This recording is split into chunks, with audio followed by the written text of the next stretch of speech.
Hey, so I am about to film the sermon, but I'm searching for one thing I need to talk about.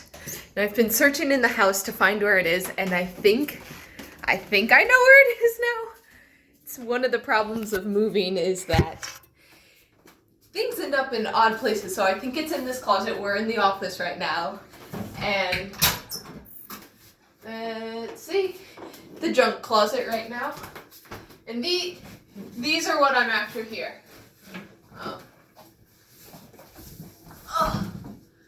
These got mixed in, it looks like, with Logan's things. A few boxes of other things, but these are boxes of letters and keepsakes, and this one's actually Logan's. Oh! This one's not mine. I think this one's mine. So we can see, when was this last one from? I believe some of these are from ordination, so they're fairly recent. But if I could show you how deep this box goes, that only at a table here. We have the standard graduation card. I don't know if this is from undergrad or if it's from, I think this is high school. Oh my gosh. This one is from my grandparents, actually. My Grandma Barbara and Grandpa Fred. They always, in the guest bedroom, had this book sitting there, and it was the bedroom that we stayed in their house. And this is from high school. See, I keep these things because they're so important to me. I treasure cards, so I keep them. And then you find other things in here. Ooh.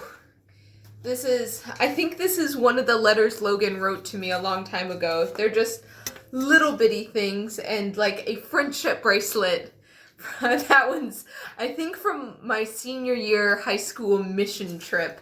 I wish I remembered where this rock was from, but there are boxes and boxes, and like some of them are these beautiful cards that my mom would make, and so they're in my box of cards. But as you can see, I have more than one.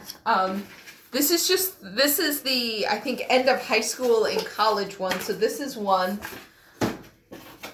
This is another one. This box is actually a very old box, if you can tell from the fabric. It's from the 70s. I want to say it was my Aunt Susan's, but I'm not positive.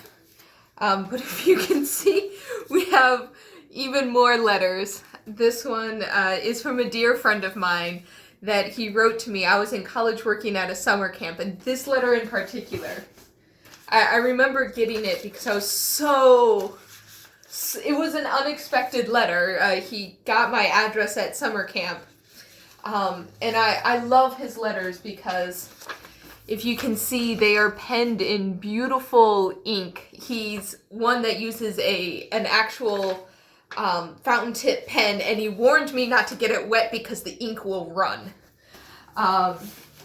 And so the other box was more of cards. This is my letter box of all the letters. This is from a dear friend of mine named Kiri. She was a high school friend of mine. And just more and more, it keeps going. And so that's box number 3, and I think this one's box number 4. What?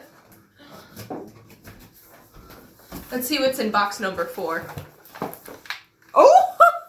Okay, so this one isn't a letter box, but it is a keepsake box where I have more friendship bracelets, my baptismal Bible.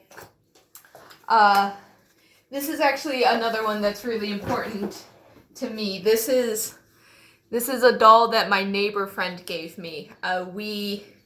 This is what she gave me as a going away present when I moved to Kansas, and so I keep her with me. I'm not friends with her anymore, but it's a token of our friendship, just this little doll. And I've carried it with me since I was in preschool, I think, because I was preschool going into kindergarten when I moved.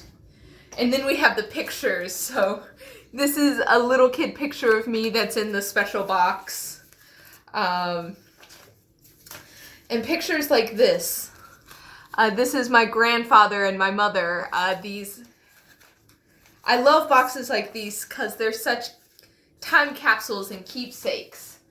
And especially the letters. I don't know about you, but I actually go back and read some of my letters, which is why I keep them. And they transport you to a different time and place, each one of them. What is this one? This may have been from one of my campers, I want to say, because it's a leaf, and I made them trace leaves and send cards to people. It's amazing how letters transport us, which is why we're talking about letters this week. We are going to dive into letters that we've held onto for a very long time.